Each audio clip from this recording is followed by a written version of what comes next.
Prepare to be captivated by a trailblazer whose creativity knows no bounds. How do you do all these things in one day, every day?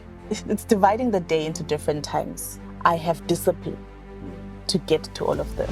She is the co-owner of OM Films. I came home to a fancy, I registered a company.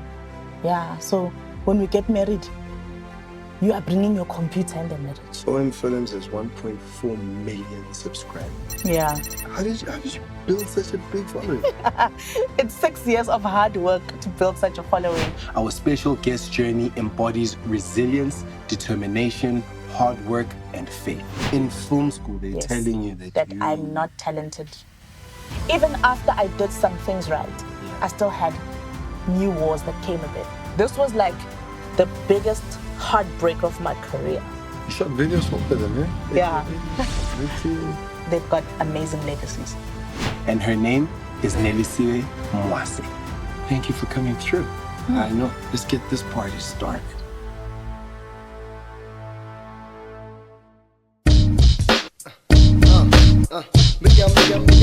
I'm an African. I'm African. I'm an African. Everybody's an African. Feels good, right? Feels good. Feels good. Feels good. It feels good every day when every African turns and shines my way. All my brothers from Zaire, Ethiopia, Uganda, and Zimbabwe. It feels good every day when every African turns and shines my way. All my brothers from Zaire, Ethiopia, Uganda, and Zimbabwe. I'm from the continent of refugees and rebels, where minds are richer than all rubies and marbles. Life at its best, view it from all angles. No longer do we wear shackles, but life's bangles. AIDS increases, the poverty's in levels, where flowers blossom every day in hard grovel. Traditional acts just brings out the marvel in every African's heart filled with sorrow. Wait for tomorrow, but the road remains narrow. African minds sharp like bow and arrow. We're aiming for higher places, man, I tell you. Communication through rhythms until I see you. I'd like to thank God I got loose like black thoughts.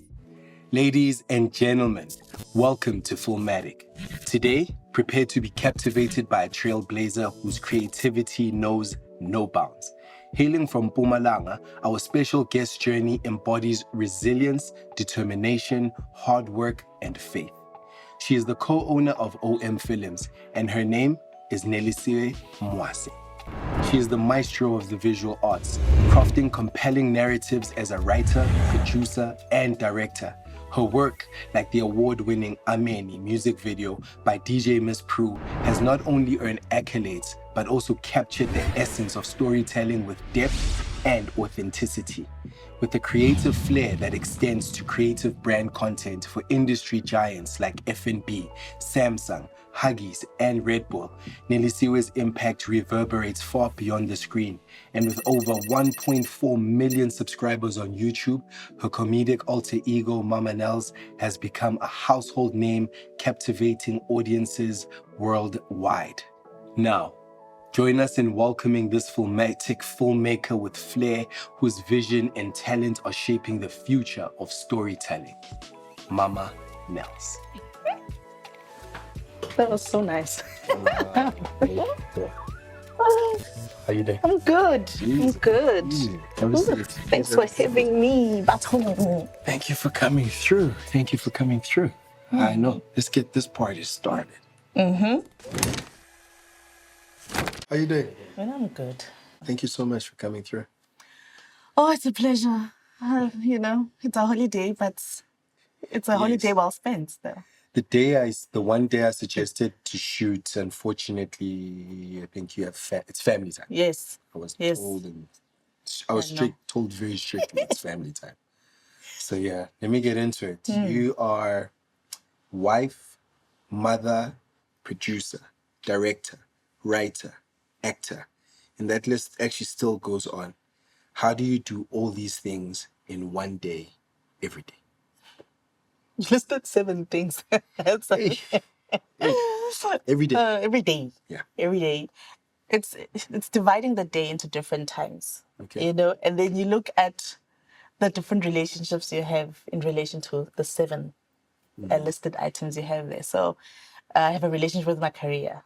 Okay. A relationship with my family. Yeah. And and I have a family of 3 kids. Those relationships also need their own time. So it's just really being aware of my presence and the impact in every part of these relationships that make up the sum of my life, right? So I do it by compartmentalizing. Yeah. You know, that word. It's long. But it's in compartments. Yes, it's in compartments. And the only way I can get to take care of all of them is if I have discipline to get to all of them. So my morning, for instance, would start with me waking up, right? Before the kids get ready for school, I would always wake up 30 minutes before they have to. So I can gather myself. You know? Okay. Pull myself together and we're like, right. Because the moment I leave the bed, I'm never coming back. Yeah. That's my day. I'm never coming back. Okay. If I do come back, half my day is gone because I'm going to fall asleep again. Okay. And so it's actually building a life centered around discipline. Yeah, well, when I have to take the kids to school in the morning, I don't attend to anything else but the kids. I'll talk to them. I'll prep them. The short drive from home to school is a special time for us, you know, and they get to ask questions, or they had a dream and they tell you about it. So it's being intentional with every moment that you are able to be intentional about, that builds the quality around your life. So that's what I do. And then I come back. When I come back from dropping off the kids from school, it's my personal time now. I'm not gathering myself physically. Now I gather myself spiritually. Okay, cool. So I give myself around 30 minutes to 45 minutes in a day to center myself spiritually as well. Okay. So that's the time I assess my whole life. Is that prayer, meditation? Prayer, reading, listening to music, whatever is gonna replenish my soul at that time is what I do. I always try to make sure that in that time, I do not leave that special time without reading a word of God. I have to. If I don't, it unravels differently and my life doesn't flow the way it's meant to flow, right? So I will do that. I'll sit with myself. My family has learned that that's my time. So no one calls me. I don't even have to ask. They've just learned, and it has influenced now everybody else around me. They also have their special time around the time I have my own special time. Even Ofedzo, my husband, will not bother me. So if, like, for instance, it takes longer than 45 minutes, he'll first send a text, like, are you in the yard? Warning. Are you in the yard? Yes, I'm in the yard. What are you up to? Oh, I was just praying. Oh, okay. Then he doesn't bother me. He'll wait for me to come back in the house. When I'm back in the house, I know now it's time for me to take care of myself physically again. My bathing, I take an hour to take care of myself, bath and smell nice and do my hair and whatever else I need to do. Then I start my official work day at 10. Okay. So other people start work in the morning at 7, 8. I start at 10, like clockwork, every day. Don't call before 10. I'm not going to answer. Or I won't. Client, or you've heard. Yes, I'm not going to answer. The only time I'll answer is if I've got a client and a pressing deadline. Then I will fit them in there. But also, I fit them in responsibly. There's a priority in the way, there's an order in the way that my life runs, you know. Then I work 10 till 2 o'clock. Yeah, 10 to around 2 o'clock. Oh, wow. Yes. I believe in 4-hour work days. Like Tim Ferriss. If you know Tim Ferriss, it's 4-hour work day. 4-hour work day. For 4 hours. It's work. I'm impactful. And that's when you're taking the calls, the emails, the what. Yes, writing proposals, writing scripts, anything that has to do with my life's work is done in that 4 hours. Okay.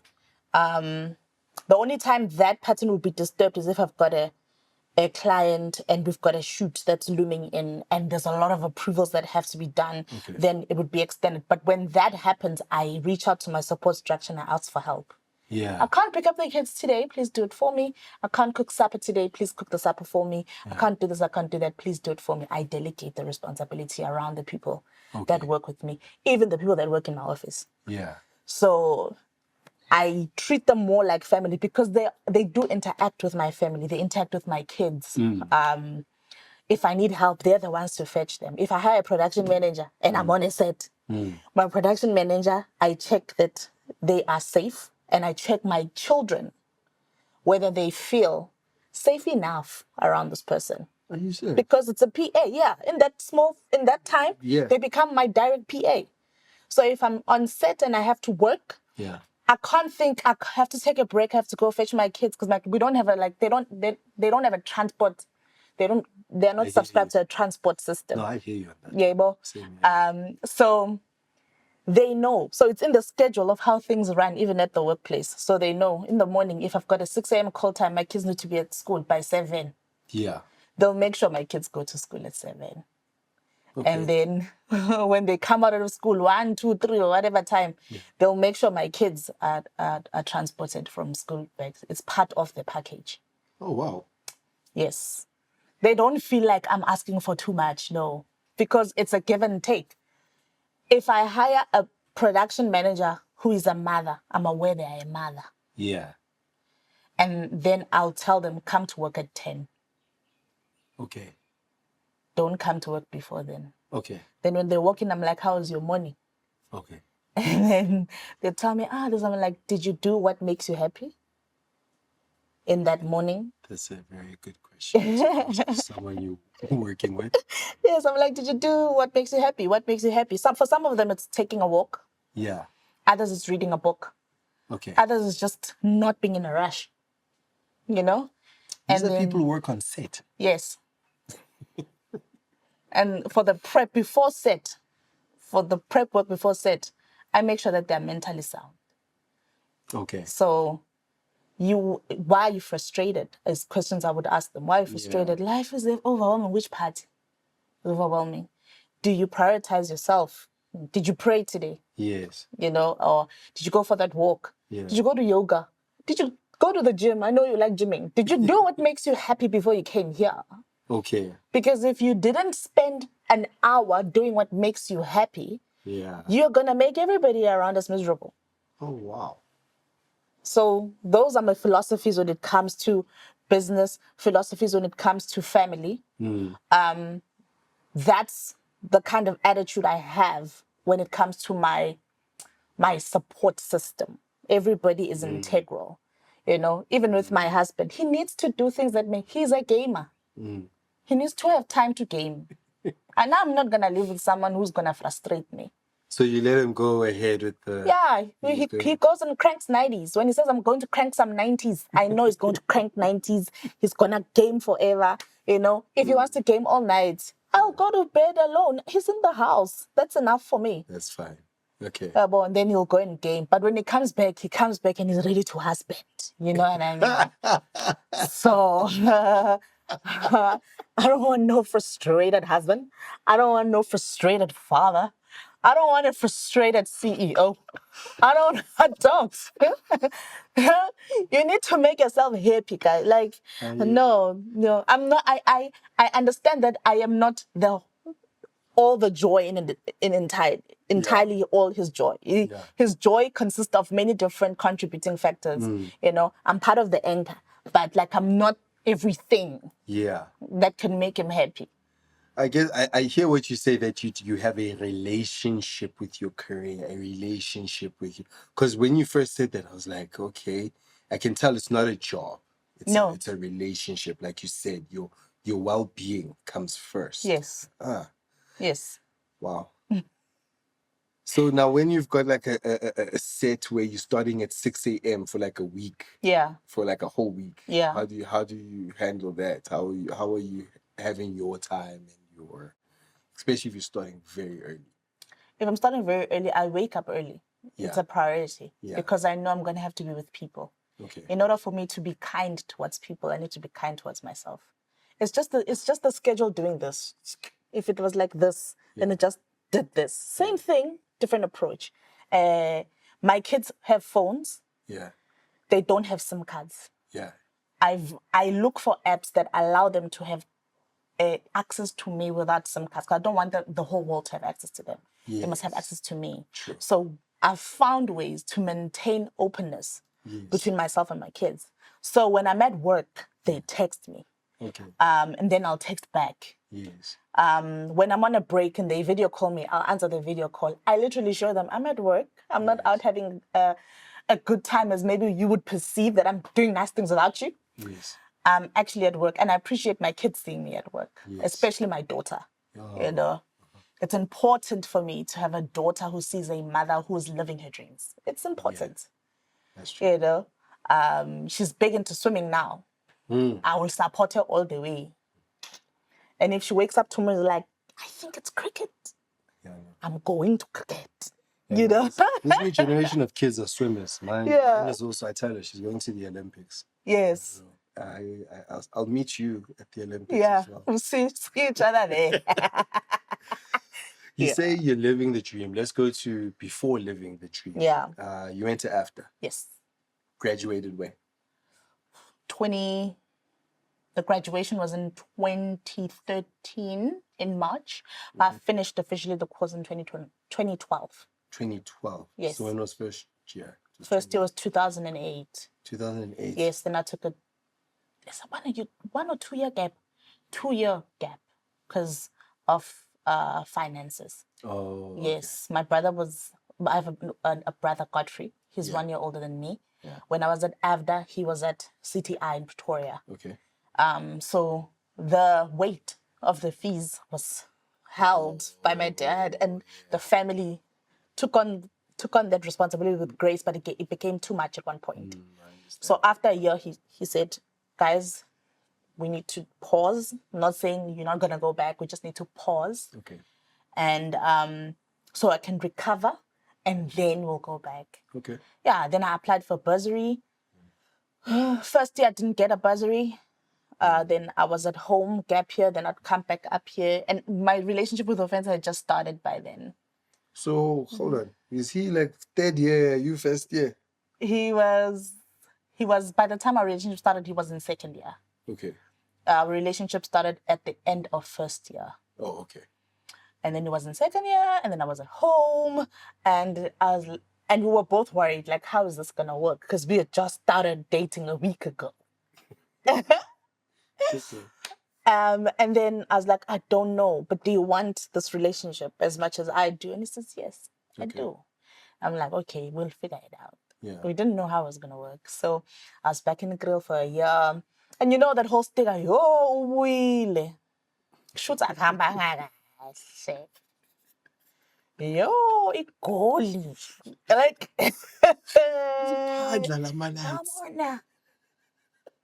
I'm sure Benny EG, for example, for like a full year. And the school is me said.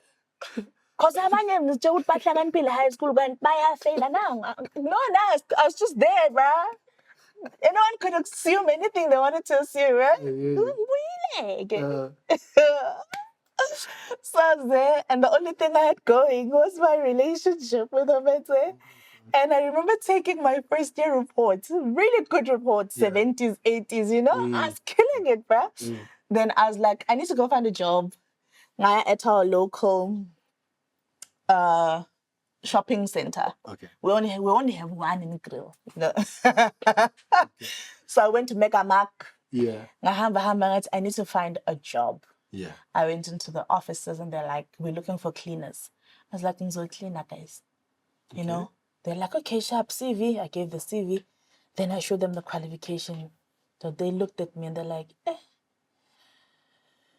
if vacancy corner, but we can't take you. I was like, why? They're like, you're overqualified. Really? So they told me I'm overqualified. I can't get a cleaner's job. Okay. Then now I'm like, oh gosh. Like, I don't know whether this is good news or bad news. Okay. So what for the rest of the year? I told her, I contacted my lady pastor back at home at the time, the church we were going to at the time. Her name was Vanessa Cooper. Okay. We called her Auntie Vanessa. So Auntie Vanessa owned a pharmacy in Kriel called Grace Pharmacy at the time. And then she just opened an extension for a car wash. Yeah. Then in grade 11, I used to take like weekend jobs at her pharmacy. Okay. And I was the one packing the Panado, the ibuprofen. I was counting 30 tablets. Yo, it's a hard job. That one. You're just counting tablets. one by, because they come in a bucket. Yeah. And then you have to section them. So when they give you like, 30, you must know someone sat there. Baba. Are you serious? Like, I respect the 30s because I'm like, they had to do 300 of those things. And it's one. So the whole afternoon, you're like there, right? Oh, it was taxing. Okay. And then because I couldn't get a job as a cleaner, I asked her for, like, if I can just get a shift at the car wash. Yeah. I could get a shift at the car wash on Saturdays. Yeah. Then I did that every month. I'd work 3 Saturdays a month. I'd make like 130, I'd make like between 90 Rand and 140. For the month? Yes. Okay. I'd take that, pack my bags, come to Joburg. Right.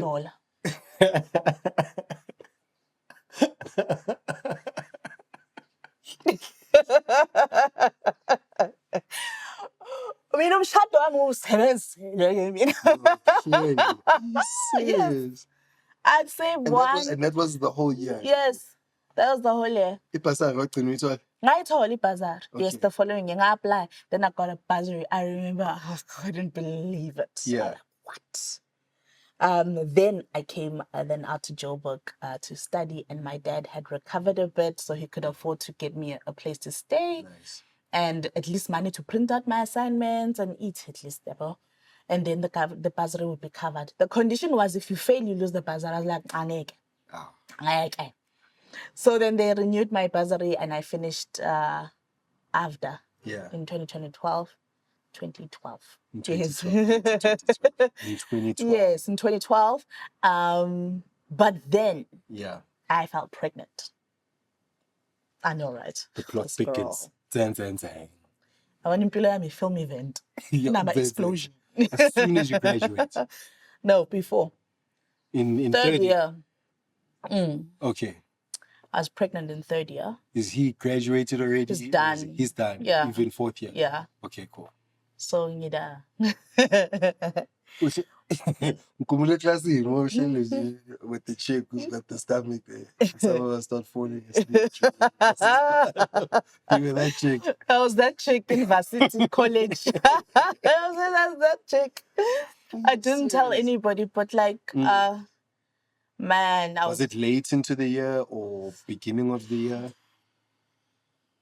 Found out, let me see. Defensa was born in September. Okay. So I think of March, April, May, June. Feb was when I was like, can't go off. Winter peak. Yeah, bro. And then the guy was born in September. Yeah. Yeah, that's when you're doing like graduation film. Yes. That's round about that time. Yeah, Yes. that's like graduation film times.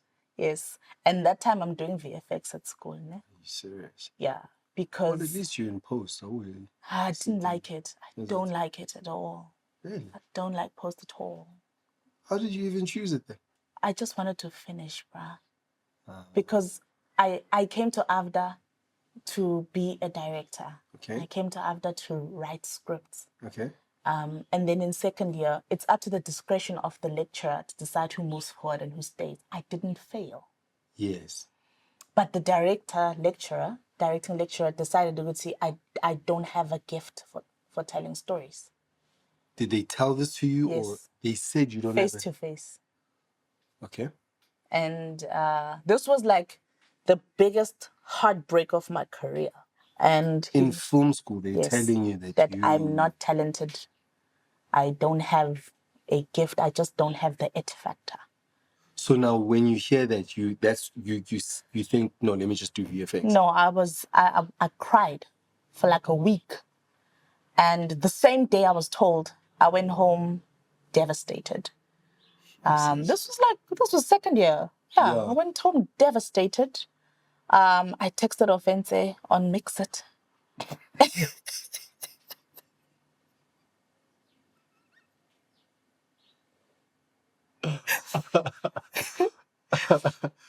I texted Offense on Mix It, and I'm like, yo, this guy, I don't even remember, but I made contact, right? Yeah. And I was like, I'm coming home. I was that girl in the taxi who's sobbing. You know that? God, you know that? You know that video? Yeah, I was sobbing, bro. Oh my God, Do you know that the recent video they showed us online of lo mama lo khala iteksi marundi apula? You know that video, right? Khala lo mama ne. When I saw that video, I was like, cabanga lusinsi nyamazi fila kanjani? Like through and through. Wakhala. Because whatever she's crying about, uzoyishintsha kanjani? Ngona dli apula. From Joburg to Mpumalanga? No, from after to West Dean. To West Dean? Yes. Oh, okay, cool. About that 10-minute drive. Yeah, it is. Ngakhala long. taxi. Yeah, Ngakhala ngakhala, it's futhi long. Yeah. Ngile nhloko yami efasteleni ngithi, yo Nina, do you know what my parents have been through just to get me here, bruh? Do you know how many car wash shifts I had to take, bruh? Just to be here. Nah. You don't know who I am. You don't know where I'm coming from. You don't know my background. You don't even know my future. You can tell me, sis, you didn't feel the cost. The problem is that you are not talented. Yeah, jeez. The problem is that you're not gifted. This is 80,000 rands later, ne? It took them 80,000 of debt. Now I've got debt because I'm a student loan. 80,000 rands later of debt. And a lecturer sits there and decides for me, you are not gifted. Like, I sat there, I was okay with being told, no, that good boy.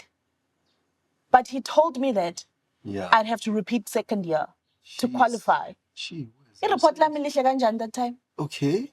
Ngishanga abo 70, 80. Ni a student. Yeah. You have to repeat. And I'm not repeating. You're not repeating? I decided I'm not repeating. Why? I'm not going to do that to my family. At Metro, we believe that storytellers change the world, and we would like to give you the tools that you need so that you can accomplish this great mission. For all your gear rental needs, please send an email to rentals@metro.co.za, or you can WhatsApp us on 061 493 0225. Thank you. So now, how do you get over that? Being told that it's not the course, you're not I actually don't even repeat it. How do you get through that? Yeah. You get through it by repetition. Mm-hmm. It's like exercise. Mm. You know what you know. You know the truth of who you are. I think what kind of helped me navigate that dark, and when I mean dark, I mean like what the seed the seed was sown so deeply in my heart and my spirit. Yeah. That it just it grew roots, you know? Yeah. I don't think he realized that he was talking to my spirit, not my capacity. He was talking to my spirit and just sowing a dead seed. And then it sprouted because now I'm pregnant and the pregnancy is buying me time. You know, the dark side of the pregnancy, it's buying me time.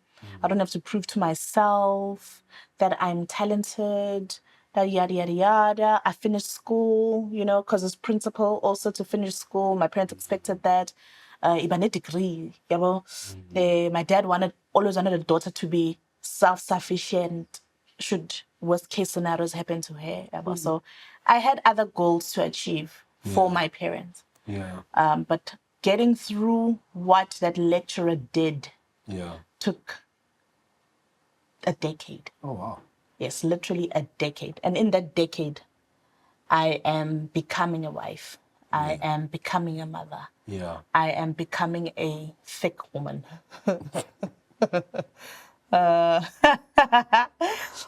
Because after motherhood, a different body arrives. So there's a lot of things I navigated through, but getting through something traumatic is not avoiding it. Yeah. And I didn't avoid that seed. Eventually, I got tired of it. Yeah. And I was like, so how do I pluck it out? Yeah. And I just basically did what I was told I can't do. Yeah. That's how you tackle it. Go do the thing you can't do. Over and over and over and over again. And then when you fail, you get up and you do it over again. You're like, there's no way that voice is the truth. How come innately, deeply, I feel different? There's a conflict. That's why there's a war. I'm not aligned to what he said. Yeah. I'm not aligned to what he's sown in my spirit. I'm not aligned. I don't want it. I thoroughly, completely, I'm resolute in my decision that I reject it. That was powerful. I think you're even causing it to thunder. Eh? To hear the thunder, jeez. But yeah. Yeah. So I rejected it. But sometimes we are not aware that the results we want to see are a process. Yeah. We say, I rejected, and then you move on and you're like, then it's done. It's that easy. In practically, it was much harder to achieve. Whoa. Much harder to achieve because even after I did some things right, I still had new wars that came with it. You are a woman, you can't tell us what to do.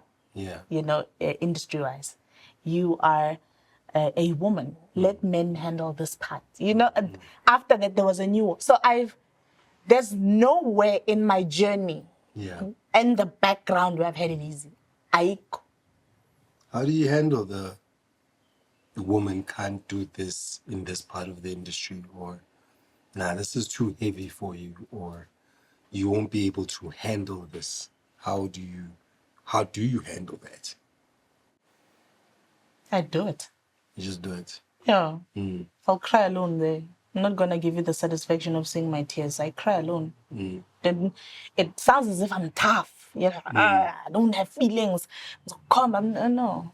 And one thing about me, Medsho, I'll never make my body protest ground. Yeah. I'll never make my body protest ground. That's where like lapho ngiyazibulala ke lapho, you know. So I know how to take care of myself. Yeah, well, if it means I need to be ehlane and scream, I will go and be ehlane and scream. If it means I just need to read a book, I'll bury myself in a book. I allow myself to feel sorry for myself. Yeah. I do. Okay. But I feel sorry for myself momentarily. Because when I'm done feeling sorry for myself, the situation is still standing there. That's true. So I'm like, this situation is weighing me down. I feel like I want to cry because of the situation. I feel like I just want to go to Gold Reef and feel like, you know, something different. I will do that. I'll do whatever's working for me at the time. And then I'm like, right, we're back here. So it's still standing. And there's no way around it. I have to go through it. So there are clients who are darn difficult. Yeah. Just because I'm a woman. But then I tell them, you want something from something of mine. Yeah. And in this relationship, for it to flourish, you're going to have to respect that I am in control. If you do not like that, there are many options you can explore. But I'll tell you this, we all don't do it the same. True. So the reason you are here is because there's a certain impact and element that sets us apart from the next person. True. The next supply that you want, but it has conditions. Every relationship has conditions. If you don't like mine, if you don't want to talk to me, go to an environment that is conducive to what you want. This is not the place. Wow. Whew. Takes me to my next question. When did you guys start the company? And in starting the company, I'm going to say, like, when did you burn the boats? Which means this thing has to work. We are on this island. There's no boats. The boats have been burnt. If OM doesn't work, we're dead in the water. Yeah. When was that? Sure. The company was officially registered in 2014. Okay. And the company was registered before we got married. Okay. Before then, it was just me and Offensa cohabiting, you know, having our parents stressed out. My Christian pastor dad, we're like, Fat and sad. yeah, we're fat and sitting. And Offensa's mom was also a very staunch Christian, so we had a lot of pressure, you know. And then after having reference, so what are your intentions? What are you doing here exactly? And then they decided, "Would you gonna get married on this day?" Then we were just asked, "Do you really want to do this?" And then he said yes. And they asked me, "Do you really want to do this?" I said, "I don't know, but I know I don't want to be without him." And then we got married, sharp. But before we got married, I had a conversation with myself as a woman. Okay. And I was like, what kind of marriage do I want? What kind of person do I want to be in the marriage? I'm an educated woman. Yeah. There are certain ideals that our parents stood for that are not conducive or don't kind of align with the type of woman I am. Yeah. What do I want? So I wanted to own something. Yeah. I didn't have a job. I didn't have anything of monetary value, but I wanted to own something. I wanted to feel like I'm bringing something to the table. I don't know. Yeah. So I went and registered a company. It was first called Black Flare Media. Okay. And I came home to her and said, I registered a company. Yeah, so when we get married, you are bringing your computer in the marriage. And then I'm bringing this CIPC certificate. Yeah. Okay. That's what we did. Yeah. Because I sat there like, marriage, because there was also this discussion, there's types of marriages. There's out of community of property, accrual. Yes. What each mean? Yeah. Then I was like, accrual means he has his own stuff, I had my own stuff. We come together. From the day we come together, from that part there, everything else is ours. Everything before is mine. Everything. It's like a sweet balance between out of community and in community. Accrual. Reminding me that I'm married to a lawyer. She's brilliant. She's so smart. She's always telling me these things, and I always forget. Oh. I always forget. That's why I married a brilliant woman. Yeah, well, that's wisdom. Yeah. You must check what you can't do, and then go to the person who can do it and set up house. Mm-hmm. So so that's the bringing together. Computer. Yes. CIPC. Yes. Yeah. I mean, the business wasn't making money, so community of property. I'm like, PC, yeah, go team lapo. It just made sense for us at the time, community of property. So what are your first projects? What are you guys even shooting when you start the business? Offense has already been shooting for Nigerian artists. Okay. He was a big name in Nigeria at the time, and he was collaborating with other film productions at the time. And then there was one in particular, the owner of a production company then, who was paying Offense based on feelings. There's no other way I can really describe it, right? So their agreement wasn't set up on principle to say, here's your rate, this is the overall budget, you'll get your rate, then we'll deal. They'd come and fetch him and they'd go and shoot, and then he'd come back, it's like, yeah, if the budget got finished. How? I kid you not. The budget got finished, my dog. So that amount we talked about, I can only give you half of that. Okay. And then Offense is a sweet heart.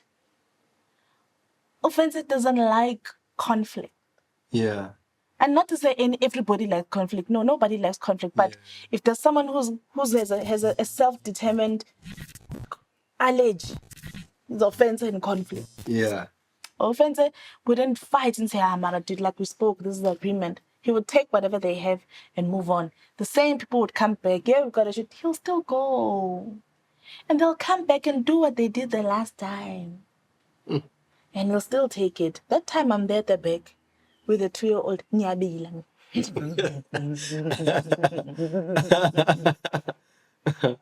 So whenever those people would come around the house, and they also wanted to come around and be in the house, they brought out a sense of hostility in me. Because I'm like, why are you here? Yeah. You're here because you want to use him. Yeah. That's what I'm saying. But you're not here for the well-being of this family. Yeah. You're not here for his well-being as a head of this family and as a provider. Yeah. So I'm married to a man who is trying by all means to provide for his family, and you are taking advantage of his goodness and his extremely understanding nature. No. Then I was like, my dude, we are married now. Yeah. Since we're in committee of property, you technically own half of my company. A company that doesn't even have a bank account yet. Okay. And because he already had a brand name out there, Nelisiwe Mwase was a brand back then. Yeah. We just said, we'll just call it Nelisiwe Mwase Films and leverage on the brand that you have already. Okay. Then we're equal partners. Yeah. So went together. After all the legalities were done, met a certificate and everything, I gave him half the company on paper. Yeah. And we changed the company name to his namesake. Okay. And then OM then was born in 2014. Then we started to build this company together, right? His computer got old and he got a new one. now, So now we are really like one in every sense of the word, right? And then it did. We first started out in music videos. The first music video I directed under the company was Aris's Feelings. Aris featuring Feelings. That was the first one I did as a director under the company, and then he did many more before that time. Did and you after. pitch to Aries or did he pitch to you? Offense had access to all these musicians because he was already shooting music videos. And then I would come in because between the two of us, I'm the one who likes to organize and manage things. And he doesn't like that. Yeah. Then we're like, okay, you're strong here and I'm weak there, but with you, we make a good team. Then started working together like that and building our work relationship like that, you know. Obviously, married couple running a company together. At the beginning, there was friction because remember when we go to work, I'm not going to work as his wife. And we needed to both learn and adjust that when I'm going there, I'm also a professional just like you are. Yeah. So I'll respect the boundaries of your profession. I will not impose any decisions that will impact the quality of product that you are able to produce in your profession. Please apply the same principles to me. Just that part was tough. It was tough on the marriage, just that part. Because I think maybe he would make certain decisions thinking, I'm protecting her, it's convenient. I'll just let her know, you know? Excuse me. But later on, it was detrimental to my profession. Yeah. Simple example. Because we ran the business from home, if a record label owner comes and sees us to have a meeting, I like being hospitable. So hospitality is a real thing. Sure. Right? I'd make coffee for them. You would like something to eat, drink, you know, I'm that person. Yeah. Then I would make them. As time went by, I realized when they came to these meetings, they would talk to Offense directly. And I'm in the room. And we're sitting together here, but all the energy and all the eyeline is going to Offense, and I'm sitting here. And I'm just like, I'm the one who's supposed to make this thing a reality. Okay. You're not even looking at me. Meaning you don't even see me. Okay. When they finish drinking their cup, oh, can I have another one? Okay. And that became a thing. So I was like, so me making people coffee impacts how they see me. Okay. I was just being kind. Yeah. But then a simple cup of coffee impacted the whole business. Yeah. Then I looked at it one day, I'm like, I can no longer make you or anybody else coffee during meetings. Then I'll call in the help of my sisters. I have a client coming for a meeting here. Could you please just make coffee and leave? Don't even stay in the room. I don't want them to see you like the tea boy or tea girl. Yeah. Just put it there and leave. Yeah. If he needs more, I'll ask you. Yeah. You know? Then that was the first thing that had to go. Me being a coffee maker changed how the business grew and how it was respected and how I was treated. Yeah. At first it was hard because one of the clients got mad, like, you know, whenever I come here, I don't get the same treatment anymore. Like they said, I was like, what do you mean? Like, no, isn't that Safan? And it's holy coffee. I'm like, hey, Batum. So you come here for the coffee. Anything I say, I wait. You don't remember, but you remember that I make a good cup of coffee. But you don't remember that I can write brilliant scripts for you. You don't remember that I bend my back backwards to break it so that your vision is realized. You don't. Offenser arrives on set. He's got a team behind him. He stands there like this, and they bring the camera and he holds it, and that's the magic he does. Mina, ngiqala ngiyi-one. Ngibhale ngiyi-one. I don't have cheerleaders around me. I don't need one. But at the end of the day, uzongitreat ngathi bengenza itiye. So that was the first thing to go, and then we had our fair share. We had our fair share of fights on set. Yeah. And then one day I got tired of this fights on set. I'm like, if I'm wrong on set, maybe we can talk about it at home. Like, tell me when we are alone. And now if you're wrong, maybe I'm sure there's a better way we can do this thing instead of blowing up and being emotional about stuff. One day I remember after set, we stopped at our gate. And before opening the gate, I think we looked at each other and had the shortest but most impactful, career-changing conversation. Yeah. Like, we're here now. Yeah. Whatever happened there, leave it here. Yeah. Drop it here at the gate. I'm going to also drop it here. We'll pick it up whenever we leave the house. Our kids are in there. Our life is waiting in there. After this set, there's life. So we dropped it, and then we walked inside. We didn't talk about the conflict at work. And then obviously because we're working also from the same yard, then the conversation would be picked up. Then we developed a new boundary. Okay, maybe the gate is too far. The bedroom door. Yeah. So we try to talk about things on this working side of the house. Yeah. But when it comes to the bedroom door, no, it's enough. We can't be fighting in the streets. We can't be fighting difficult clients. We can't be fighting situations, and then we must fight to be in love. Sorry, I'm not coming to that party. So that's how the business continually grows. It is a reflection of the health in our relationship. Yeah. Without everybody else's assistance, just the two of us. Yes. We have to put in the work to take care of our marriage, because like I said, I've got a relationship with everything. He has a relationship I've got a relationship with myself. He's got a relationship with himself. There's a relationship in the marriage that needs the both of us. Yeah. And that is a relationship that should stand alone without children. Yeah. And then the relationship with the children is separate. As parents, we are not in the marriage. We are not parents in the marriage. We are lovers. When there's kids, we are parents. When you add dynamics, we morph and become those roles we need to become. So it's important to take care of all of them, and that's kind of like what determines how far and how wide we grow this company. Incredible. YouTube. You have OM Films has 1.4 million subscribers. Yeah. 1.4 million subscribers. You should ask everyone to give you R1, by the way. I did. I did.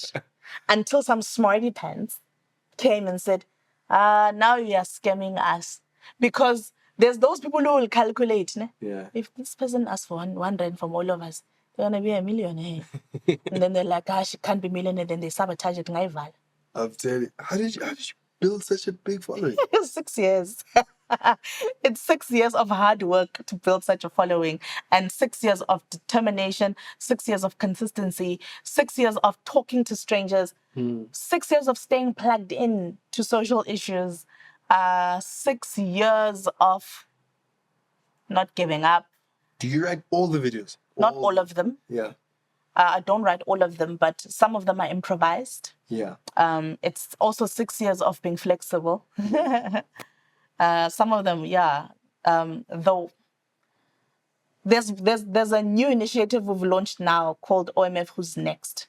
Yeah. #OMF Who's Next was an initiative that existed still maybe 4 or 5 years ago, where me and Offensive decided to empower young, upcoming raw talent that is not signed to a record label, and they just need to be heard and seen for their brilliance. Yeah.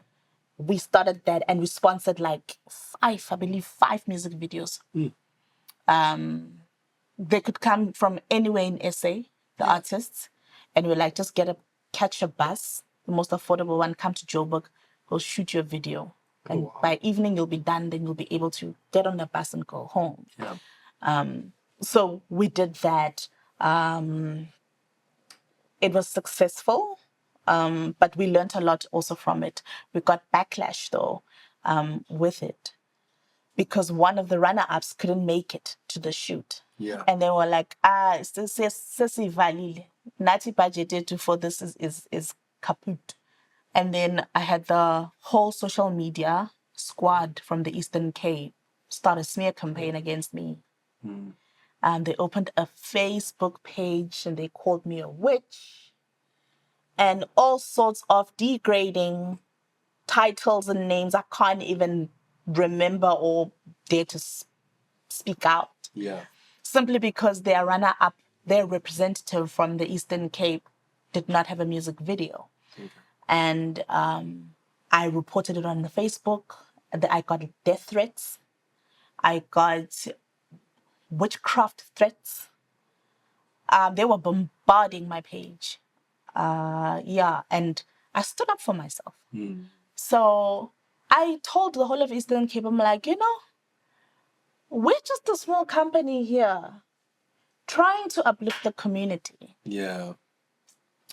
And you guys wanna insult me and my company and my money and tell me how evil I am for not shooting the music video. Why did your artist not make it to Joburg to shoot the music video? He had no money. Okay, I understand that. So the whole province couldn't donate. If you guys believed in him as much as you said, and if you guys feel he's representing the people, none of you could donate, give him cash for a 200 rand bus ticket. So I'm fairly 200, man. It's one person against the whole province. They're like, just come to the Eastern Cape, so bonisa, jonga. So that's all that was. I told them that and I dropped the mic. I'm like, I never failed the Eastern Cape. I never failed your artist. I also talked to the artist. I'm like, I was trying to help you and you are not defending me. I don't know what you did or say, but you're not defending me. So the opportunity is removed. I'm revoking it. So I revoked that opportunity. I closed them, #OMF Who's Next, and said, it's people who ruin good things. Good things are there. It's just people who ruin them. Now I have to park this great idea and initiative that I wanted to benefit the people. Because people just want to be ugly and not understand their role and their impact in the initiative itself. Closed it. This year, woke up. So it's like, but this time, I am empowering scriptwriters. I am empowering people who are interested in doing sound. I'm empowering people who say I can act, but they will never be seen by big producers. I'm empowering people who have started a talent management agency. I'm like, I'll give you the brief, you give me your best. And all you have to do is show up. That's beautiful. And act. All you have to do is show up and write. All you have to do is show up and operate sound. I'm empowering, I'm ready to empower editors. I want everybody to try. So nice. So I've opened up a part of my business to that. We've shot 3 already. 3 episodes. I'll call them episodes, but they're like little small movie scenes written by writers from all over the country. And then I supervise the writing process. I don't want to write for them. I teach them the skill to get there to write a compelling story, to get there to write a believable story. I teach them how to unpack basically I am shifting their thought patterns to understand first story structure and then relatability. You can't lie to the audience. So I'm teaching them, I'm giving them those tools. I'm like, write a story, write it so well that we shoot it, that you can take it and say, I've done something great. Incredible. So that's what I'm doing now. That's where the business is now, apart from doing ad work and anything else, branded work, and that stuff is separate. There's a whole initiative that I want to see benefit everybody, one way or the other. If you can't get the shot on set, you can get it at Mad Show Library. Just go to www.madshowlibrary.com for all your stock footage needs. We offer footage of everything that is African.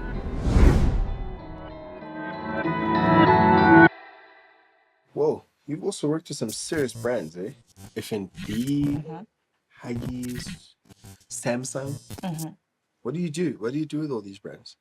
They want something, and then I give it to them. The way they want it.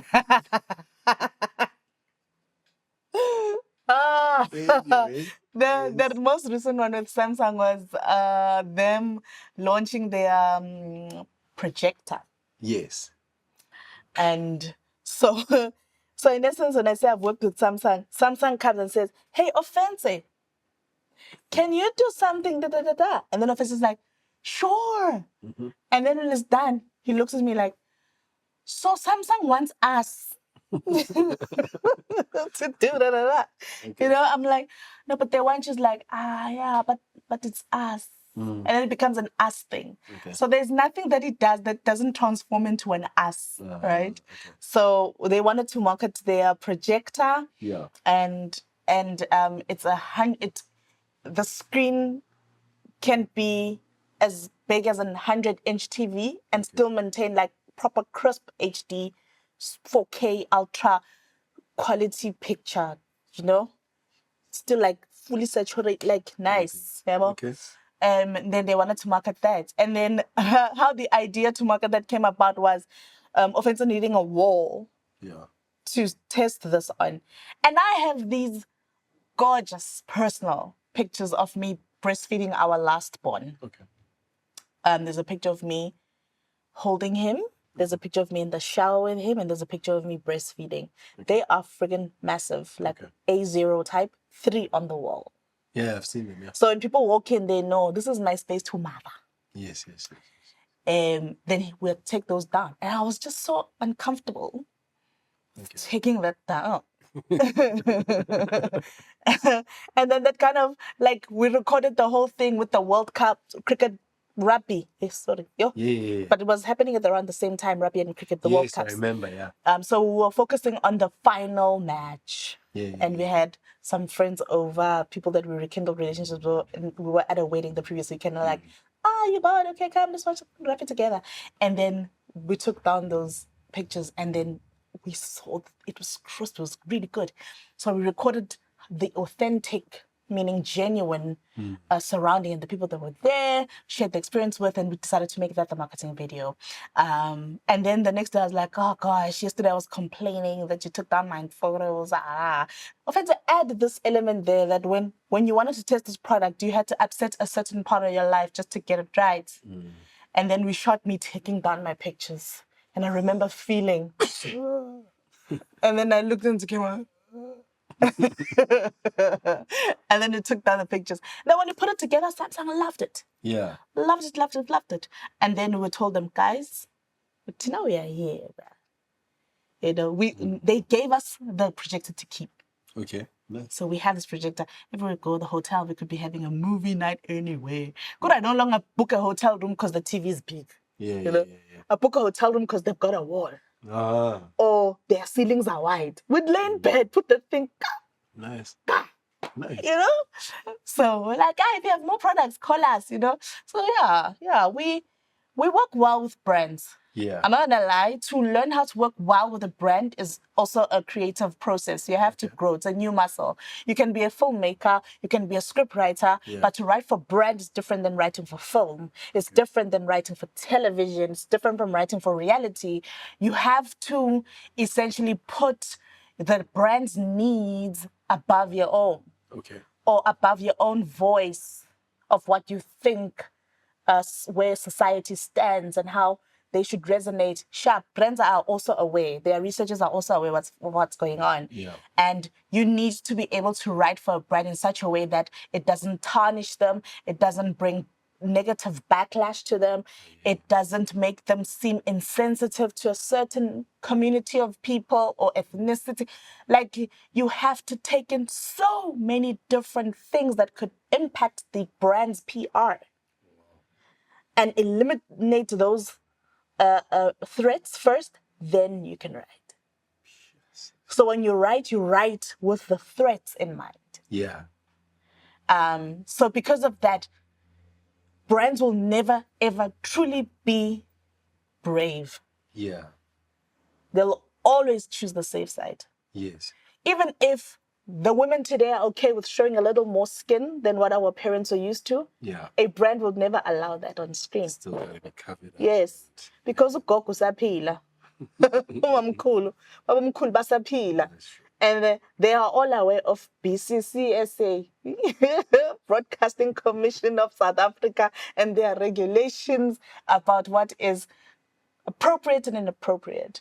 Brands always have to make everybody happy, essentially. So it takes a lot of time to write for content, to plan content that ticks all the boxes.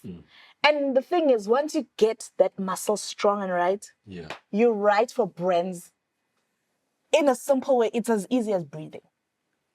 Is it better than writing for narrative, do you feel? No, it's different. It's just different. It's just different. It's not better, it's different. Wow. Yeah, even if you're writing for narrative, you can't just write what you feel. Maybe 20% it could be geared to what you feel, but 80% needs to resonate with the audience. That 20% would be you giving them insight to a different perspective, or validating the group of the audience that share the same different perspective. But 80% of it needs to speak to a larger majority of people, and another percentage of it needs to be facts. Otherwise, I would say this is a work of fiction. Okay. Yeah, well, so it depends also what you're writing. Genre does impact the way you write something. What do you prefer, writing, directing, producing? I love writing and directing. Yeah. But nothing sets my soul on fire like sitting there and writing my heart out. Would I do it exclusively? No, because I know nothing also makes me happier than transforming words into picture. Yeah. It just gives me, what I do lights my soul up, man. I don't imagine myself doing anything else. I can't see myself doing anything else. I don't have a plan B. I don't. I don't even bother. I don't have it. Yeah. So I'm on this island, and I will survive because that's the only tool I have to survive. So all seasons, Mila. You know, with passion, it comes with a lot of, there's also bad times. You know how it comes with, I'll go into one, for example, your sister-in-law. You lost your sister-in-law. Yeah. I met her once. I remember you guys came to pick up gear once. Very, very beautiful human being from what I gathered from that one encounter I had with her. How was that? How was dealing with that? Getting through that, you know? The loss of Stezane was so sudden. It's the same impact if somebody died in a car accident. You didn't see it coming. Those are the worst. And that person had a bright future and they were on their way to something important or to come home to a family dinner and they died. Yeah. Steza's death was like that. She was standing 1 minute, the next thing she was on the floor. And we only found her 45 minutes after she passed, and she was in the room next door with my kids. So we believe, and based on autopsy, she passed by a heart attack.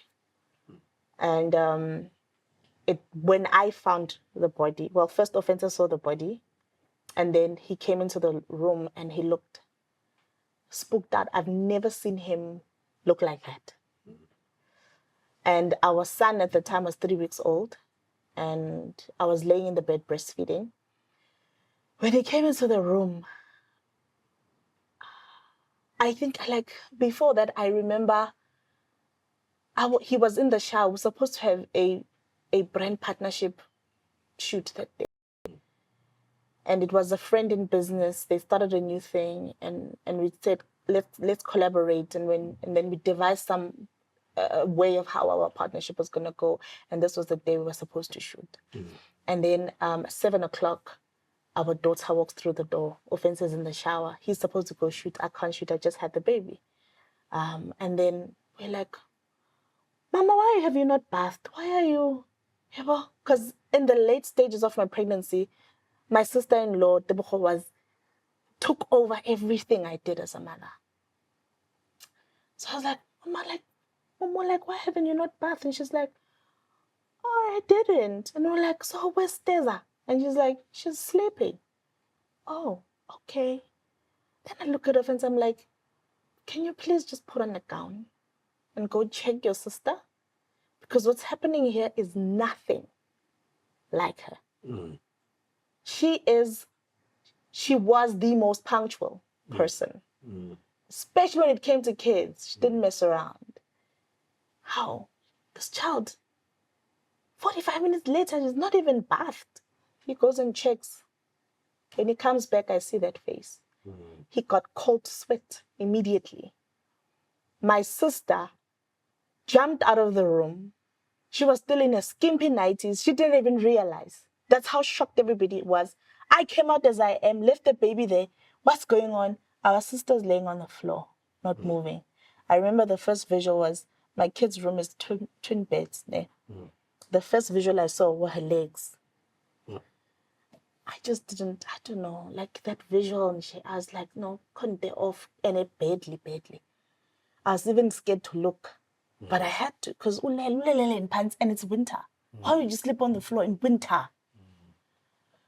I go to check, I find my sister blue. I looked at her, and it was like I knew, ne? But hope is the last thing to die. In everything, hope is the last thing to die. And I'm looking at her. I don't want to tell offensively, guy. I don't want to tell Bridget, hey,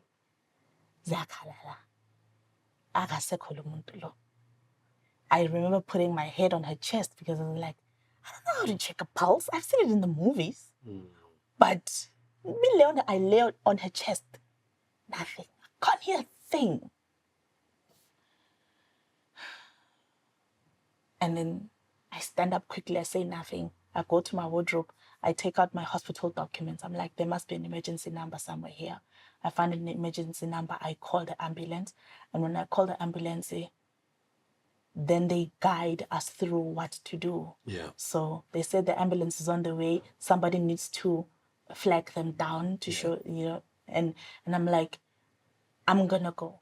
And then they're staying now. They are telling them instructions how to do the CPR thing.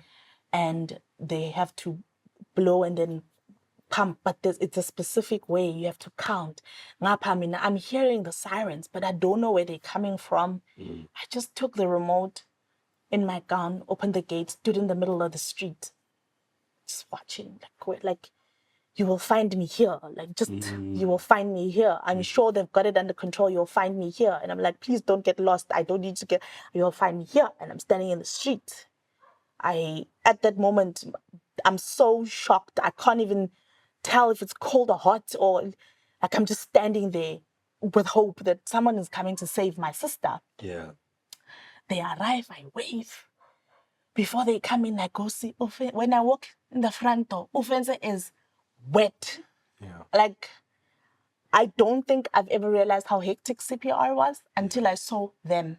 Yeah. He was physically wet and tired from just 10 minutes of doing that. My sister's in. She's never done it before. She just follows instruction and she's doing that. Till this day, I think CPR, any scene with CPR triggers her. Yeah. You know, she's like, I'd never done this before and I had to do it to save my sister, but she wasn't responding. Yeah. And then they arrived and took over. When they took over, we're sitting in the living room. Mind you, I think 4 years before that, my mother-in-law also passed in the house and we saw her passing. And what the paramedics were doing to her is the same thing they're doing to Steza. And I'm watching that monitor with the heartbeat. All you want to see is the flat line, not flatlining. Yeah. You don't have to know the numbers, what you just, and every time they did stuff, it would be like, you would see that, and then it'd flatline again. Every time they do that, you'd see that, and it would flatline. And whenever I saw that, I was like, she's back, and then she's not there anymore. She's back, and then I just left, and I sat down, like, it's all you can do. It's so, that you get so anxious. You don't have any control over the situation. You are begging. You don't even know who you are begging anymore. Like, you're just begging. And then these guys come out and they're like, so we've done chest compressions. We've given her adrenaline injection in the heart directly. We've done everything. And then they tell us that, I'm so sorry, your sister is no more. These are words I've heard before being said about my mother-in-law. And now they're being said about my sister. Pelamina, you have to understand, my relationship with my sister-in-law was not the kind of relationship society expects or describes. Society will be like, sisters-in-law, evil. Sister-in-law, evil. I loved my sister. I loved her. When I saw her, I saw fancy. I loved her. She was our top cheerleader. She was our top sub. Like, she believed as much as we believed. She was invested in everything as much as we are. She believed that Ofensa could become a great cinematographer. She believed that he could have a good life, find a good wife, have wonderful family, children. She believed a life for him that she didn't live for herself. She believed that much. And then she just dies. That was hard. Sounds like. That was so hard. I remember that day, I don't think I ate. Immediately we had to leave from Joburg to Rustenburg. And then I remember the night before she died. She had arrived from a party. And she was a fashion designer, right? So she arrived from a party. And then when I saw pictures of what she was wearing at this party, I remember feeling upset and jealous. Because I'm like, how dare you look this hot at somebody else's birthday? You can't do that. And I prepared a speech. I need to talk to my sister. This attitude is not on. She needs to dress down for people's events so that she lets them be the stars that they are in their moment. This is not happening. And she walks through the door that night after the party. And I look at her, I'm like, yeah. And in that moment, she was walking in like, the Holy Spirit in me says, stand up and give your sister a hug. I'm like, why? Why? But I'm not a hugger. She's going to be freaked out. Because I have to work hard at being a hugger. I'm one of those people who didn't come with my, with my programming. I have to teach myself to embrace. So I'm like, why? But I've shown them that I love her. There's nothing I have not done. I showed her that I love her, but you didn't give her a hug. I was like, no, I'm not going to give her a hug. So there's me and the Holy Spirit in a split second having this full discussion about me not being a hugger.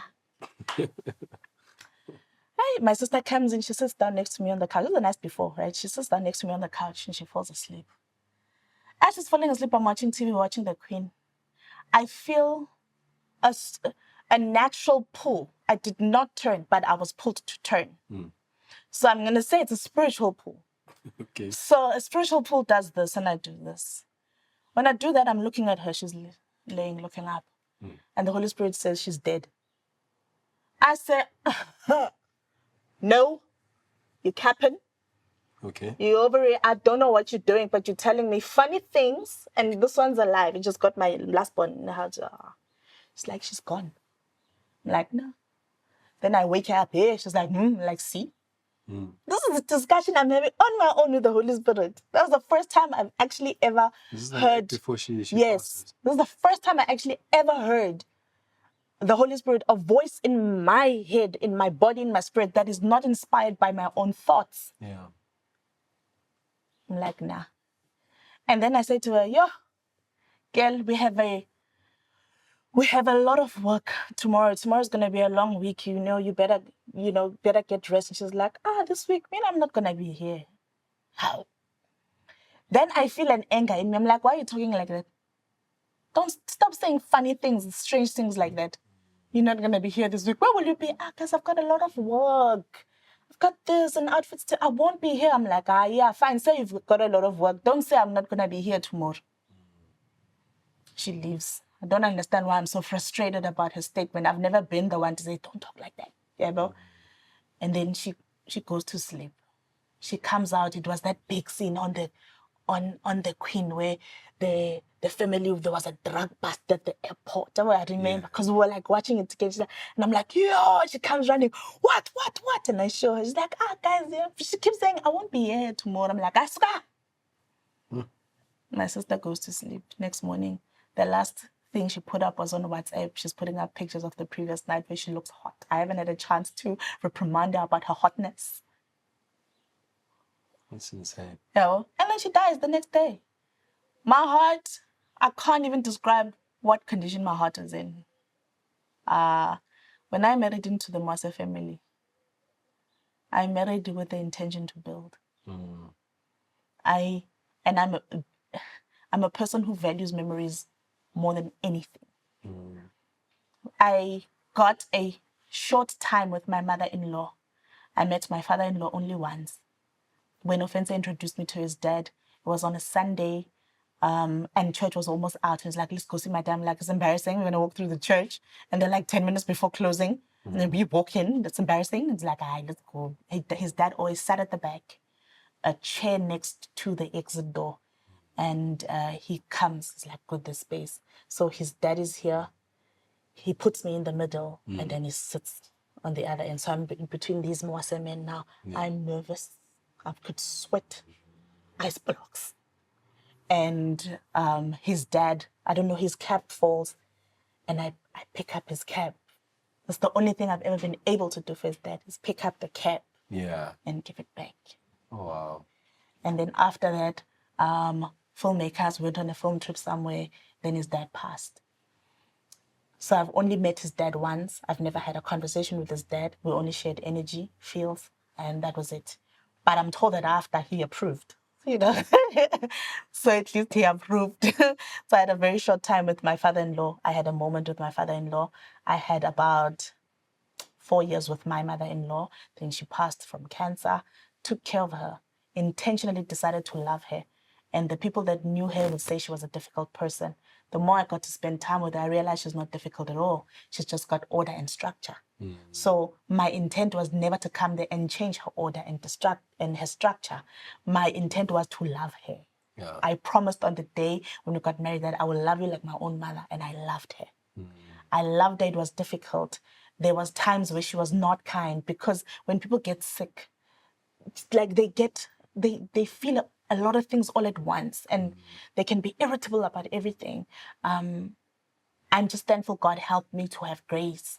So when she was not in her great mood, I found ways to still be there without catching the fire, And then before she died, she called him and she thanked me through the call. And she says, you have loved me. Even when I rejected food and I said, your food is what? I know you cooked it. Everything you made for me, even if they didn't tell me, I know you did it. And I'm thankful and I love you. And she told me some wonderful things and she died. And then I was sad, broke my heart. And then when Steza died, like, I was just, it finished me. It challenged my relationship with God. I was angry for like 3 months. I didn't pray because I was so mad that we didn't even get a chance. But the only thing I'm really grateful for in all of this was that when my time to love, my opportunity to love came, I was present. Loved my sister, loved my mother-in-law. In that one moment, I loved my father-in-law. You know what you say? I feel like it reminds me of something. Hey, Pera, it even kind of explains something. You've dealt with a lot of death. A lot of death. When Ricky passed, I remember going to the memorial, which was an incredible memorial. Incredible. Ricky, when I was in third year after, he was one of my first years, and he assisted us, man. Yeah. The entry just coming in, it was very sad, but I remember it was quite incredible. But you emceed that Memorial Day. Yes. And there's something that you did on that day which I felt was extremely special. I felt like you gave all of us a hug, everyone who was there, without even touching everyone. But just the way you presented, the way you spoke, your energy towards, I was sitting on one of the far ends in the corner, and I listened throughout everything. It was a very hectic, sad day.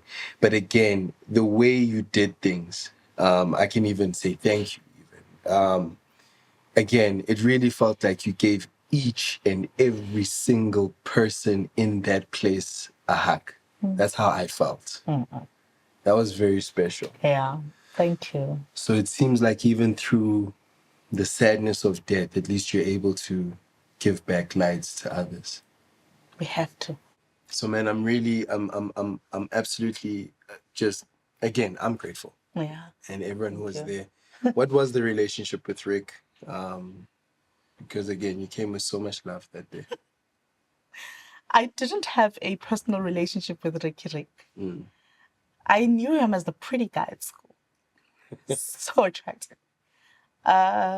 Whenever he'd step into a space, or I'd find myself in his space, I've never said anything. I just look at him. Yo, no booty. I've never spoken Vanek to him because he looked American. He looked American. I was like, yo, Loputu, exotic. Yo, Avasem, Loputu. That's all I used to think when I saw him. Yeah. And I think he was so used to the gaze because I think every girl really looked at Ricky. He had good problems. Yeah. Ricky, no. Ricky was a complication. Ricky. Yo. So, when then his career boomed, then the only time I've ever been in a space is when we had like shot maybe like his music videos, and then I'd be in a space again, and being a producer, I got access. It was nice. And we shot Murder with him. That was the last time I had an interaction with him. One time he came to my house, and that's when I got to know the quality of Ricky when he came to my house, when the cameras are off, the quality of Ricky. Very human. Yeah, very down to earth. You didn't feel like you needed to be extra for him to see you, On the music video of Murder, all I thought was, Ricky Nandi, guys. Ricky would be in the room, you talk to him, he'd leave and still lingers. Like, and a good linger. Whatever he used, we're going to feel a warm inside. Of course. He didn't smell like the forest or the bathroom. He smelled, I don't know what he used, but man. He had so he smelled great. And then he had good people skills, you know. He talked to everybody, he had time. He made time for everybody. Then when he came to my house, ndliyami yo bathi nguzoriki wonke yo nina uzongena endlini lungisani la phakamisani la thunani lana yo nkosi yami yonke uRicky uyandlula nje chilled sibakhaya it's your house, don't complicate things kwakho lana. And he interacted with my kids. We had pictures, I have them printed. I have pictures of him. I'm like, I can't believe it, like he came from nje. Wow. Then when he passed, I was really sad. Like, I was really, really saddened by his death. Really sad. I'm like, why is it always the quality humans, bro? Yeah, I know. Why are they taking about? And the way in which he died was even more devastating because I'm like, the way bungakhona to everybody. That's true. You deserved everybody to come and save you. You deserved the whole world to stop. To come and save you. And when I had to MC his memorial, I remember feeling overwhelmed. How do you MC for someone who was a great person like Ricky? I'm not saying who was a great musician like Ricky. I'm saying a great person. I didn't feel worthy. But I remember praying about it more than I prepped for it. You know, because like, Lord, I am carrying the pain of a nation. This, it's a heavy responsibility. And they called me specifically and said, we can't imagine anybody else. I wonder why. No, but we really can't. So did that and made sure I wanted people to feel validated in their pain. Because oftentimes we think, do you have to know them personally to feel the impact of the loss? But I was like, Ricky has his own family. That's a different relationship. Ricky had the music space. That's a different relationship. Then he had us, the people at the bottom who were with him when he was at the bottom. We were there.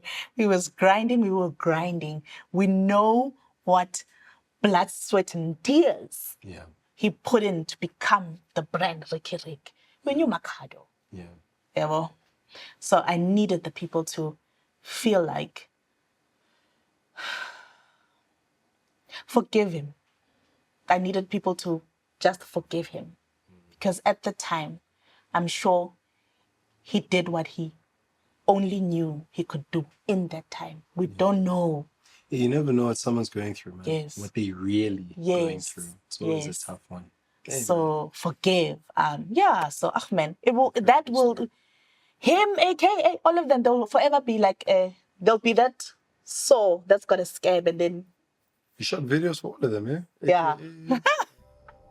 Ricky. Yeah. They've got amazing legacies. I think we're gonna close off, and I think I know how I want to close off. You know, there's someone somewhere who's been told that you're not going to pass. We're not going to allow you through, not because of whatever it might be, but because you are not talented. They've been told that. There's someone out there who believes that they can't do this thing that we're doing right now. What do you want to tell them? Do it. That's all. That's it. I'll always tell people, just do it. And there are people to look up to who have done it before. But there's nobody who's done it the way that you will do it. Yeah. And if we're only talking about talent, there is someone born who's going to be better than me. Yeah. There's somebody out there who has not been discovered that is better than me right now. Yeah. But I had opportunity and I maximized it. So when you have the opportunity to maximize your gifts, don't believe the lie. You know it's a lie in you. You'll know now, foster into, you will know. You'll know when something is a natural neck, a gift. Stop believing the lie. That voice is a lie. That's the seed of lies. You work through it anyway. One day, you'll develop the strength and the muscles to be able to pull the root out. It took me 10 years to pull the root out. Yeah. So, forgive yourself for believing the lies. Be kind to yourself when things don't go according to plan. Be ready to rebrand and rebrand and rebrand. Be ready to take a break because it's too much. But never give up. You come back. That's true. You come back. And every time you come back, you must always understand, you come back different. Every time you fail, you come back different. Yeah. So there's no losses here. You pick up wherever you failed and you check that situation like a dead body. Sharp, this opportunity died. Sharp, I tried to do this like this and it died. Yen's autopsy. Why did it fail? You'll never be successful if you don't ask the question why. You'll never understand anything if you ask the question why. Ask why. Every day, ask yourself why, and then do it. Try it differently. Try it with others, maybe. See, there's so many ways to accomplish your dream. Yeah. And if maybe the method you are stuck in is not the right method. Yeah. We didn't say quit the dream. We just say change the approach. Yeah. So the trick is to just do it. Try, employ different things. But the goal remains the goal. The gift, a gift, are we taking a gift? There are many cinematographers out there, but there's only one who shoots the way that he does. There's a Motel who shoots the way that he does. There's a Rick Jacquem who shoots the way he does. They're all cynics, but the way they do it is what sets them apart from each other. There's many writers. The way Nelisiwe writes will be different from the next writer. Yeah. So stop selling yourself short. Do it because there's a reason why we're all unique. So what's the point of uniqueness if we all want to be the same? And what's the point of authenticity? In every setting, I feel the need to break down authenticity and bring it to ground level and make people understand what authenticity is. Authenticity is just being genuine. Yeah. You can't accomplish your dreams if you're not genuine. Yeah. Being genuine requires work. You need to understand who you are, where you are, why you are, how you're going to be, and where you're going to go. You need those 5 questions you need to answer for your authenticity. In a very simple manner. You can have a Gucci bag and it's authentic because you bought it at Gucci and it's got a barcode and whatnot. Then you can go buy a Gucci bag from Small Street. Ne? Or you buy a Nike and then at Small Street you buy a mic. There's too many mics. There's too many fakes. That's true. The reason you're not succeeding is because you are a mic and not a Nike. And you are a mic because you duplicate your Nike. There's only one Nike. So why should I be anybody else but Nelisiwe? There's only one of me. And that is the superpower. Only one of me. Try. Do it like me. Try. I'll take it as a compliment. But the nature in which I approach everything is not going to be the way that you're going to do it. Therefore, the result is going to be different. The recipe is me. I am the recipe in this story. Now you have to understand that you are a recipe in yours. The person who said your recipe, they were not the target market. Leave them there. They'll find a recipe that works for them. But as far as we are concerned, your gifts are valid. Your talent is valid. There's space in this room. Just take it. Otherwise, siyangena thina siyavala. Sibona ngathi kunesikhala sifake isamede siyavala. We'll move on because you're not operating where you should operate. So people should just let themselves be and give their heart in what they do. And that scripture in Colossians 3 says, everything, and I hope you're going to quote me, I'll send it to you. Everything that you do it as though you are doing it for the Lord. If people work for you, Metro, they must not think that I'm working for Metro. They must give you excellence. Why? Not because you are Metro, but because giving you excellence is a requirement from the Creator to say, when you serve Metro well, you are worshiping me well. There we go. There we go. You know? So when I am here in this interview and I do my best and I give you truth, that in itself is good enough worship. Thank you. So people just need to be themselves, and that is the greatest worship that they can ever be. No, thank you. You are the recipe. You've given us a tasty show. Yes. Thank you so much. Thank you. I really appreciate you coming through. You inspire so many people, and I know this is going to inspire a lot more. Thank you for giving me your time. I really, really appreciate it.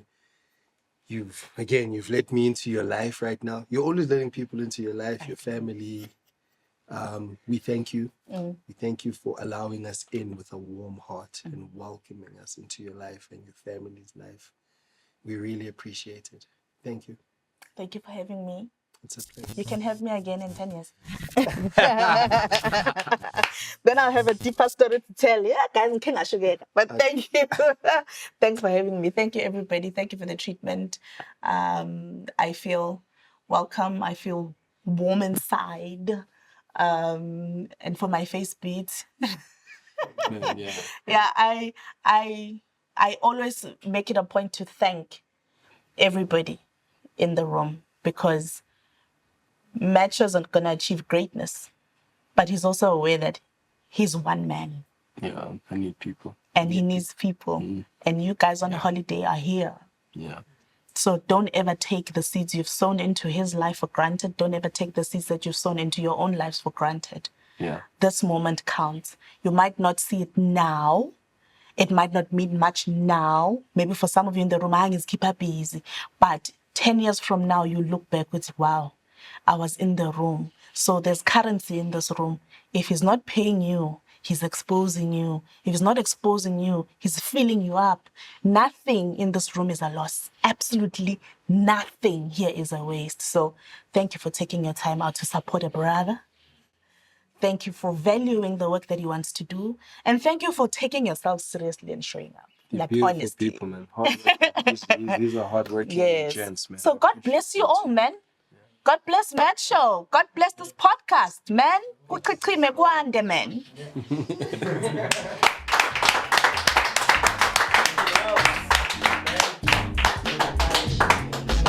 Thank you, man.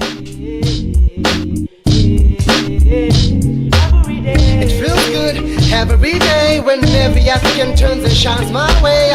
All my brothers from Zaire, Ethiopia, Uganda, and Zimbabwe. It feels good every day when every African turns and shines my way. All my brothers from Zaire, Ethiopia, Uganda, and Zimbabwe. Oh, man, it feels good. Thank you for joining us. For more incredible content, please like, share, and subscribe to our channel. And please don't forget to leave a comment in the comment section. 1.